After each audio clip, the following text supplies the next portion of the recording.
Hello my dear student, welcome to the my YouTube channel biology ಬೆಸ್ಟಿವರ್. ನಾನು ಕಮಲ್ ನಾಯಕ್. ಇವತ್ ನಾವು ಕಿಂಗ್ಡಮ್ ಫಂಗೈ, ಇನ್ನೊಂದು ಹೆಸರು ಏನು, ಮೈಕೋಟಾ, ಅದರದ ಬಗ್ಗೆ ಸ್ಟಡಿ ಮಾಡೋಣ. ಯಾವ್ದಾದ್ರೂ ಕಿಂಗ್ಡಮ್ ಬಗ್ಗೆ ನೀವು ಸ್ಟಡಿ ಮಾಡ್ತಾ ಇದೀರ ಅಂತಂದ್ರೆ ಆ ಕಿಂಗ್ಡಮ್ ಹ್ಯಾಬಿಟಾಟ್ ಏನಿರ್ತದ, ಮತ್ತೆ ಅದು ಊಟ ಯಾವ ರೀತಿ ಮಾಡ್ತದ, ಅದರದ್ದು ಶೇಪ್ ಯಾವ ರೀತಿ ಇರ್ತದ, ಮತ್ತೆ ರೀಪ್ರೊಡಕ್ಷನ್ ಪ್ರೊಸೆಸ್ ಯಾವ ರೀತಿ ಮಾಡ್ತದ, ಎಲ್ಲೆಲ್ಲಿ ಬದುಕ್ತದ, ಅವು ಎಲ್ಲವೂ ಸಹಿತ ನಿಮ್ಗೆ ಚೆನ್ನಾಗಿ ಗೊತ್ತಿರ್ಲೇಬೇಕು. ಸೊ ಹಾಗಾದ್ರೆ ಕಿಂಗ್ಡಮ್ ಫಂಗೈಯಲ್ಲಿ ಯಾವ್ಯಾವ ಇಂಪಾರ್ಟೆಂಟ್ ಕ್ಯಾರೆಕ್ಟರ್ಸ್ ಗಳು ಬರ್ತಾವ ಅನ್ನೋದು ಒನ್ ಬೈ ಒನ್ ಎಕ್ಸ್ಪ್ಲೇನ್ ಮಾಡ್ತಾ ಹೋಗ್ತೀನಿ. ಯಾರು ಯೂಟ್ಯೂಬ್ ಚಾನಲ್ ಅನ್ನ ಸ್ಕಿಪ್ ಮಾಡದೆ ಕರೆಕ್ಟ್ ಆಗಿ ನೋಡಿದ್ರಂದ್ರೆ ನಿಮಗೆ ನೀಟು ಮತ್ತೆ ಸಿಇಟಿ ಒಳಗಡೆ ಚೆನ್ನಾಗಿ ಮಾರ್ಕ್ಸ್ ತಗೊಳ್ಳಿಕ್ಕೆ ಏನಾಗತ್ತೆ ಹೇಳಿ ಅನುಕೂಲ ಆಗ್ತದೆ. ಹಾಗಾದ್ರೆ ಕಿಂಗ್ಡಮ್ ಫಂಗೈದು ಫಸ್ಟ್ ಪಾಯಿಂಟ್ ಬಂದ್ಬಿಟ್ಟು ಹ್ಯಾಬಿಟಾಟ್, ಅಂದ್ರೆ ಅದು ಎಲ್ಲಿ ಬದುಕ್ತದ, ಎಂತ ವಾತಾವರಣದಲ್ಲಿ ಅದು ಜೀವನ ಮಾಡ್ತದ. So they grow in the moist environmental condition that contains warm and humid places. ಅಂತಂದ್ರೆ ಅದು ಜೀವನ ಮಾಡೋದು ತೇವಾಂಶದಿಂದ ಕೂಡಿರುವಂತ ಪ್ಲೇಸಸ್ ಅಲ್ಲಿ. ತೇವಾಂಶದಿಂದ ಕೂಡಿರುವಂತದಂದ್ರೆ ಏನು, ಜಾಸ್ತಿ ನೀರು ಕೂಡ ಇರಬಾರದು ಮತ್ತೆ ಕಂಪ್ಲೀಟ್ ಡ್ರೈ ಕೂಡ ಇರಬಾರದು. ಅಂತ ಒಂದು ಏರಿಯಾವನ್ನ ನಾವು ಮಾಯಿಸ್ಟ್ ಎನ್ವಿರಾನ್ಮೆಂಟ್ ಅಂತ ಕರಿತೀವಿ. ಇನ್ನೊಂದು ಇದು ಏನಾಗಿರ್ತದ ಅಂತಂದ್ರೆ ಹೆಟಿರೋಟ್ರೋಫಿಕ್ ಕ್ಯಾರೆಕ್ಟರಿಸ್ಟಿಕ್ಸ್. ಹೆಟಿರೋಟ್ರೋಫಿಕ್ ಕ್ಯಾರೆಕ್ಟರಿಸ್ಟಿಕ್ಸ್ ಅಂತಂದ್ರೇನು, ಒಂದು ಜೀವಿ ಇನ್ನೊಂದು ಜೀವಿಯನ್ನ ನಂಬಿ ಬದುಕುವಂತದನ್ನ ಹೆಟಿರೋಟ್ರೋಫಿಕ್ ಅಂತ ಕರಿತೀವಿ.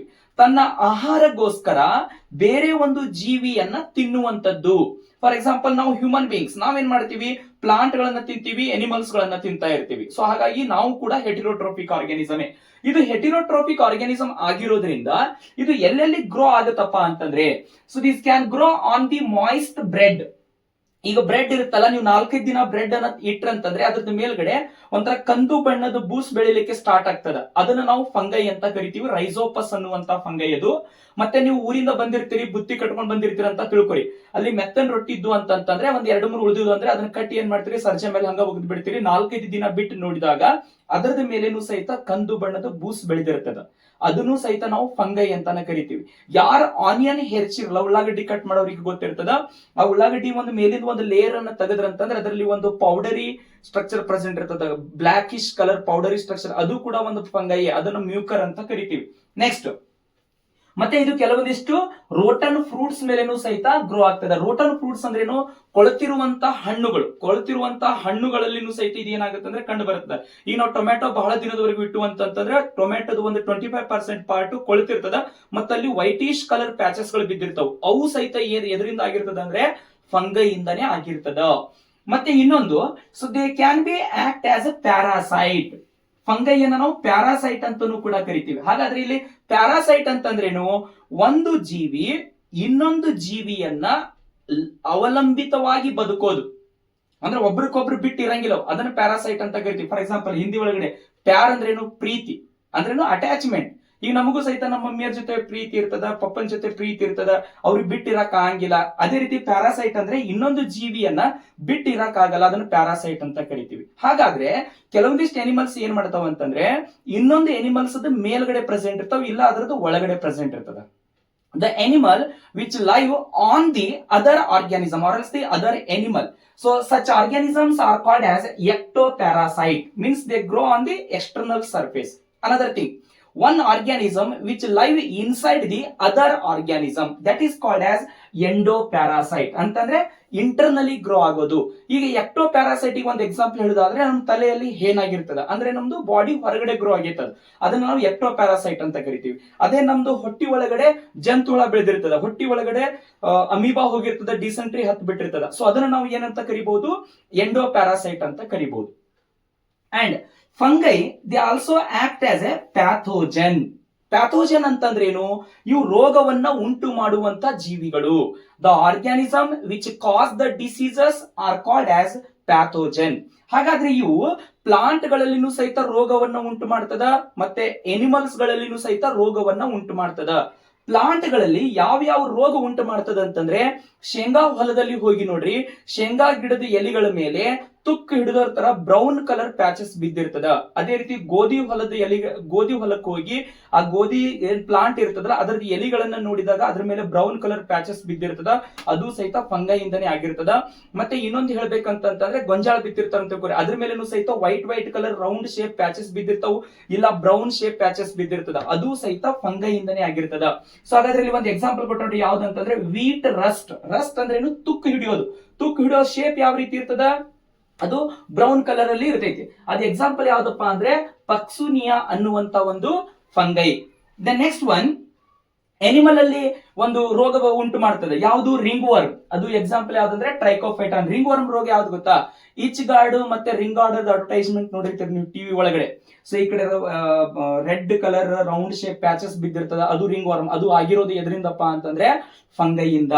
And some fungi they are consider as saprophytes ಅಂತಂದ್ರೆ ಏನು, ಫಂಗೈ ಡೆಡ್ ಆರ್ಗ್ಯಾನಿಸಮ್ಸ್ ಗಳ ಮೇಲೆ ಅವಲಂಬಿತವಾಗಿರೋದು, ಇಲ್ಲ ಡೆಡ್ ಆರ್ಗ್ಯಾನಿಸಮ್ಸ್ ಗಳ ಮೇಲೆ ಬದುಕೋದು, ಅದನ್ನ ಸ್ಯಾಪ್ರೋಫೈಟ್ಸ್ ಅಂತ ಕರಿತೀವಿ. If one organism which completely depends on the dead organism, so that is called as saprophytic organism. Okay, and another one, most of the important characteristics of this fungi is this one, so that you have to remember these are heterotrophic, which depends on the other organism, parasitic and pathogen, and they are the saprophyte. Now most of the fungi, they are multicellular in nature except yeast.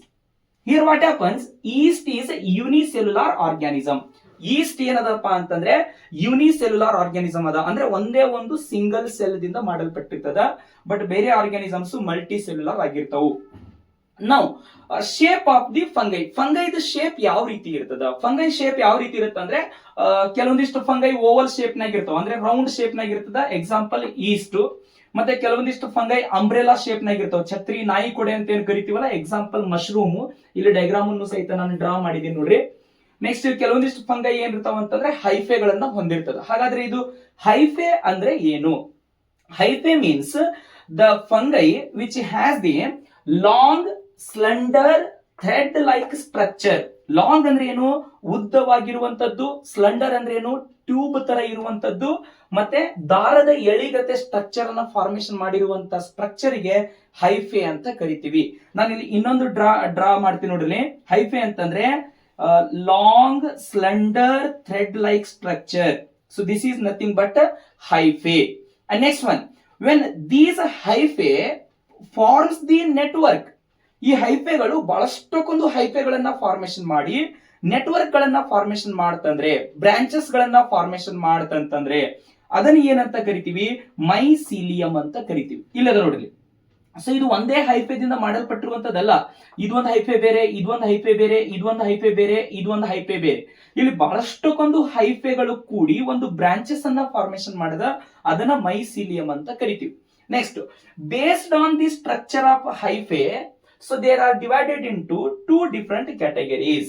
One is aseptate hyphae, that is another name cenocytic. Another one is septate hyphae. ಈ ಅಸೆಪ್ಟೇಟ್ hyphae ಅಂತಂದ್ರೆ ಇದು long tubular like structures ಒಳಗಡೆ, ಏನಿರುತ್ತೆ ಅಂತಂದ್ರೆ completely it is filled with the cytoplasm. ಇದ್ರೊಳಗಡೆ complete cytoplasm ತುಂಬಿರ್ತದ. ಮತ್ತೆ ಇಲ್ಲಿ ಬಹಳಷ್ಟಕ್ಕೊಂದು ನ್ಯೂಕ್ಲಿಯಸ್ ಗಳಿರ್ತಾವ, ಮೋರ್ ದೆನ್ 2 ನ್ಯೂಕ್ಲಿಯಸ್. ಇಲ್ಲಿ ಬಹಳಷ್ಟಕ್ಕೊಂದು ನ್ಯೂಕ್ಲಿಯಸ್ ತುಂಬಿರ್ತದ. ಇದನ್ನ ಏನಂತ ಕರಿತೀವಿ ಅಂದ್ರೆ multi nucleated coenocytic or else multinucleated aseptate. Septate ಅಂತಂದ್ರೆ ಏನು, ಈ ಎರಡು ನ್ಯೂಕ್ಲಿಯಸ್ ಮಧ್ಯೆ ಒಂದು ಕ್ರಾಸ್ ವಾಲ್ಸ್ ಗಳು ಪ್ರೆಸೆಂಟ್ ಇರ್ತದ. ಈ ರೀತಿಯಾಗಿ ಇಲ್ಲಿ ಸಹಿತ ಡ್ರಾ ಮಾಡಿ ನೋಡಿರಿ. ಇಲ್ಲಿ ಪಿಂಕ್ ಕಲರ್ ನ ಡ್ರಾ ಮಾಡಿರೋದು ನ್ಯೂಕ್ಲಿಯಸ್. ಸೊ ಇದು ಯೆಲ್ಲೋ ಕಲರ್ ಏನು ಒಂದು ಲೈನ್ ಅನ್ನು ತೆಗೆದಿಲ್ಲ, ಇದನ್ನ ನಾವು ಕ್ರಾಸ್ ವಾಲ್ಸ್ ಅಂತ ಕರಿತೀವಿ. ಅದನ್ನ ಸೆಪ್ಟೇಟ್ ಅಂತಾನೂ ಕೂಡ ಕರಿತೀವಿ. That easily differentiate between the nucleus. ಈ ನ್ಯೂಕ್ಲಿಯಸ್ ಮತ್ತೆ ಈ ನ್ಯೂಕ್ಲಿಯಸ್ ಅನ್ನು ಡಿವೈಡ್ ಮಾಡ್ತದ, ಈ ನ್ಯೂಕ್ಲಿಯಸ್ ಮತ್ತೆ ಈ ನ್ಯೂಕ್ಲಿಯಸ್ ನ ಡಿವೈಡ್ ಮಾಡುವಂತ ಒಂದು ವಾಲ್ ಪ್ರೆಸೆಂಟ್ ಇರ್ತದ, ಅದನ್ನ ನಾವು ಸೆಪ್ಟೇಟ್ ಅಂತ ಕರಿತೀವಿ. Okay, the next one will move towards the other character. The further characteristics of fungi ನೋಡ್ಲಿ. The cell wall composition of fungi, it is chemically made up with the chitin and polysaccharide. Chitin ಮತ್ತೆ polysaccharide ದಿಂದ ಮಾಡಲ್ಪಟ್ಟಿರ್ತದ. and they live as a symbionts. Symbionts means they depend on the other organism. Some fungi, they are physically associated between the algae, such called as lichens, and some fungi, they grow within the roots of higher plants. ಅಂದ್ರೆ ದೊಡ್ಡ ಗಿಡಗಳು ಏನಿರ್ತಾವಲ್ಲ ಅದರದ್ದು roots ಒಳಗಡೆ present ಇರ್ತಾವ, ಅವುಗಳನ್ನ ನಾವು ಏನಂತ ಕರಿತೀವಿ ಅಂದ್ರೆ ಮೈಕೋರೈಸಾ ಅಂತ ಕರಿತೀವಿ. Next one, some fungi, they produce the antibiotics. This is a very important character. Means of fungi, they produce one such kind of the chemicals which can be destroy the other pathogens. Alexander Fleming first time second world war ನಡೆದಾಗ ಏನ್ ಮಾಡ್ತಾನೆ ಹೇಳ್ರಿ, ಈ antibiotic ಅನ್ನ ಕಂಡುಹಿಡಿತಾನೆ. ಅದ್ರ example ಯಾವ್ದಪ್ಪ ಅಂತಂದ್ರೆ Penicillium. ಆ ಆಂಟಿಬಯೋಟಿಕ್ ಅದ ಹೆಸರೇನು, ಪೆನ್ಸಿಲಿನ್. ಫಂಗೈ ಏನ್ ಪ್ರೊಡ್ಯೂಸ್ ಮಾಡುತ್ತಲ್ಲ ಅದನ್ನ ಪೆನಿಸಿಲಿಯಂ ಅಂತ ಕರಿತೀವಿ. Next one, fungi R commonly called as cosmopolitan ಇನ್ ಕ್ಯಾರೆಕ್ಟರಿಸ್ಟಿಕ್ಸ್. ಕಾಸ್ಮೋಪಾಲಿಟನ್ ಅಂತಂದ್ರೆ ಏನು, ಭಂಡಗಟ್ಟ ಪ್ರೆಸೆಂಟ್ ಇರೋದು, ಎಲ್ಲ ಬೇಕಾದಲ್ಲಿ ಪ್ರೆಸೆಂಟ್ ಇರ್ತಾವ, ಅದನ್ನ ಕಾಸ್ಮೋಪಾಲಿಟನ್ ಅಂತ ಕರಿತೀವಿ. Even they commonly occur in air, water and even also soil and on animals and plants. ಅಂದ್ರೆ ಎಲ್ಲಿ ಬೇಕಾದಲ್ಲಿ ಫಂಗೈ ಏನಾಗ್ತಾವ ಅಂತಂದ್ರೆ ಪ್ರೆಸೆಂಟ್ ಇರ್ತದ, ಅದನ್ನ ಕಾಸ್ಮೋಪಾಲಿಟನ್ ಅಂತ ಕರಿತೀವಿ. Next one, how their reproduction ಅಂತಂದ್ರೆ ಯಾವ ರೀತಿ ತಮ್ಮ ಸಂತಾನೋತ್ಪತ್ತಿಯನ್ನ ಹೆಚ್ಚಿಸ್ತದ, ತಮ್ಮ ಆರ್ಗ್ಯಾನಿಸಮ್ಸ್ ಗಳನ್ನ ಯಾವ ರೀತಿ ಗ್ರೋ ಮಾಡ್ತದ, ತಮ್ಮ ಜೀವಿಗಳನ್ನ ಯಾವ ರೀತಿ ಹುಟ್ಟಿಸ್ತದ. ನೋಡ್ರಿ, ಇದ್ರಲ್ಲಿ ರಿಪ್ರೊಡಕ್ಷನ್ 3 ತರದ್ ನಡೀತದ. ಒಂದೇದು ಯಾವ್ದಾವ್ದು ಅಂತಂದ್ರೆ vegetative reproduction. In vegetative reproduction, what happens? The fission and budding process will be takes place. Fission ಅಂತಂದ್ರೆ ಏನು, ಇದು ಒಂದು ಹೈಫೆ ಇರ್ತದ. ಈ ಹೈಫೆ ಏನಾಗುತ್ತೆ ಅಂತಂದ್ರೆ ಡಿವೈಡ್ ಆಗ್ತದ, ಕಟ್ ಆಗ್ತದ. ಕಟ್ ಆಗಿ 2 ಪಾರ್ಟಿಷನ್ ಆಗ್ಬಿಡ್ತೈತಿ. 2 ಪಾರ್ಟಿಷನ್ ಐತಂದ್ರೆ ಇದೊಂದು ಪಾರ್ಟ್ ಒಂದು ಆರ್ಗ್ಯಾನಿಸಮ್ ಆಗಿ ಗ್ರೋ ಆಗುತ್ತಾ, ಇದೊಂದು ಪಾರ್ಟ್ ಇನ್ನೊಂದು ಆರ್ಗ್ಯಾನಿಸಮ್ ಆಗಿ ಗ್ರೋ ಆಗ್ತದೆ. Next one budding. Budding process occur in yeast. ಏನಾಗುತ್ತಾ, ಈಸ್ಟ್ ಒಳಗಡೆ ಇದು ಮ್ಯಾಚುರ್ಡ್ ಆಗಿ ಜಾಸ್ತಿ ಗ್ರೋ ಆದಾಗ ಒಂದು ಸೈಡಿಗೆ ಬಡ್ಸ್ ಫಾರ್ಮೇಶನ್ ಆಗ್ತದೆ. ಈ ಸೈಡ್ ಬರ್ಡ್ಸ್ ಏನಿದೆಯಲ್ಲ, ಈ ಬಾಡಿಯಿಂದ ಡಿಟ್ಯಾಚ್ ಆಗ್ತದೆ. ಅಂದ್ರೆ ಏನು, ಬಾಡಿಯಿಂದ ಸಪರೇಟ್ ಆಗ್ತದೆ. ಸಪರೇಟ್ ಆಯ್ತಂತಂದ್ರೆ ಇದು ಒಂದು ನ್ಯೂ ಈಸ್ಟ್ ಆಗಿ ಗ್ರೋ ಆಗ್ತದ. ನೋಡ್ರಿ, ನಿಮ್ಗೆ ಕಾಮನ್ಲಿ ಗೊತ್ತದ, ಈಸ್ಟ್ ಅನ್ನ ಆಲ್ಕೋಹಾಲ್ ಪ್ರೊಡಕ್ಷನ್ ಅಲ್ಲಿನೂ ಸಹಿತ ಯೂಸ್ ಮಾಡ್ತಾರ, ಮತ್ತೆ ಈಸ್ಟ್ ಅನ್ನ ಬೇಕರಿಯಲ್ಲಿನೂ ಸಹಿತ ಯೂಸ್ ಮಾಡ್ತಾರ. ನೆಕ್ಸ್ಟ್ ಸೆಕೆಂಡ್ ಒನ್ ಅಂತಂದ್ರೆ by the formation of asexual spores. Asexual reproduction ಯಾವ್ದು ರೀತಿ ಆಗುತ್ತೆ ಅಂದ್ರೆ ಸ್ಪೋರ್ಸ್ ಗಳನ್ನ ಫಾರ್ಮೇಶನ್ ಮಾಡೋದ್ರ ಮುಖಾಂತರ. ಯಾವ ರೀತಿ ಸ್ಪೋರ್ಸ್ ಇರ್ತಾವ, ಯಾವ ಸ್ಪೋರ್ಸ್ ಅಂತಂದ್ರೆ ಕೊನಿಡಿಯಾ, ಸ್ಪೊರಾಂಜಿಯೋಸ್ಪೋರ್ ಅಂಡ್ ಜೂಸ್ಪೋರ್. ಅಂಡ್ ಸೆಕ್ಚುವಲ್ ಸ್ಪೋರ್ಸ್ ಗಳನ್ನು ಸಹಿತ ಫಾರ್ಮೇಶನ್ ಮಾಡ್ತದ. ಇವು ಎದರಲ್ಲಿ ಫಾರ್ಮೇಶನ್ ಆಗ್ತಾವ ಅಂತಂದ್ರೆ ಫ್ರೂಟಿಂಗ್ ಬಾಡೀಸ್ ಒಳಗಡೆ. ಅದರದ್ದು ಎಕ್ಸಾಂಪಲ್ ಯಾವ್ದಂತಂದ್ರೆ ಊಸ್ಪೋರ್ಸ್, ಅಸ್ಕೋಸ್ಪೋರ್ಸ್ ಮತ್ತೆ ಬೆಸಿಡಿಯೋಸ್ಪೋರ್ಸ್. ನೀವು ಕೇಳಬಹುದು, ಸರ್ ಇದರಲ್ಲಿ ಅಸೆಕ್ಚುವಲ್ ಸ್ಪೋರ್ಸಿಗೂ ಮತ್ತೆ ಸೆಕ್ಚುವಲ್ ಸ್ಪೋರ್ಸಿಗೂ ಡಿಫರೆನ್ಸ್ ಏನು? ನೋಡಿ, ಅಸೆಕ್ಚುವಲ್ ಸ್ಪೋರ್ಸ್ ಮತ್ತೆ ಸೆಕ್ಚುವಲ್ ಸ್ಪೋರ್ಸ್ ಗೆ ಡಿಫರೆನ್ಸ್ ಏನಪ್ಪಾ ಅಂತಂದ್ರೆ, ಅಸೆಕ್ಚುವಲ್ ಸ್ಪೋರ್ಸ್ ಡಿಪ್ಲಾಯ್ಡ್ ಇರ್ತಾವು, ಅದೇ ರೀತಿಯಾಗಿ ಸೆಕ್ಚುವಲ್ ಸ್ಪೋರ್ಸ್ ಕೂಡ ಏನಿರ್ತಾವ ಅಂತಂದ್ರೆ ಡಿಪ್ಲಾಯ್ಡ್ ಇರ್ತದೆ. ಎರಡೂ ಡಿಪ್ಲಾಯ್ಡ್ ಇರ್ತಾವ. ಇಲ್ಲಿ ಏನಾಗತ್ತ, ಅಸೆಕ್ಚುವಲ್ ಸ್ಪೋರ್ಸ್ ಗಳು ಡೈರೆಕ್ಟ್ಲಿ ಏನ್ ಮಾಡ್ತಾವ ಅಂದ್ರೆ ಒಂದು ನ್ಯೂ ಆರ್ಗ್ಯಾನಿಸಮ್ ಅನ್ನ ಗ್ರೋ ಮಾಡ್ತದ, ನ್ಯೂ ಆರ್ಗ್ಯಾನಿಸಮ್ ಅನ್ನ ಸೃಷ್ಟಿ ಮಾಡ್ತದ. ಬಟ್ ಈ ಸೆಕ್ಚುವಲ್ ಸ್ಪೋರ್ಸ್ ಗಳೇನಿದಾವಲ್ಲ, ಇವು ಫಸ್ಟ್ ಏನಕ್ಕವ ಅಂತಂದ್ರೆ ಮಿಯಾಸಿಸ್ ಸೆಲ್ ಡಿವಿಷನ್ ಅಲ್ಲಿ ಇನ್ವಾಲ್ವ್ಮೆಂಟ್ ಆಗಿ ಗ್ಯಾಮೆಟ್ಸ್ ಗಳನ್ನ ಫಾರ್ಮೇಶನ್ ಮಾಡಿ, ಈ ಗ್ಯಾಮೆಟ್ಸ್ ಗಳು 2 ಗ್ಯಾಮೆಟ್ಸ್ ಗಳು ಫ್ಯೂಸ್ ಆದಾಗ ಅವಾಗ ಏನಾಗತ್ತಂದ್ರೆ ಒಂದು ನ್ಯೂ ಆರ್ಗ್ಯಾನಿಸಮ್ ಹುಟ್ಟುಕೊಂತದ. It means asexual spores without involving in any cellular division, they produce the new organism. But sexual spores, they undergoes the meiosis process to produce the haploid gamete. When these haploid gamete fuse with each other to form the zygote, that already you know, after the zygote what happens, the new organism will be developed.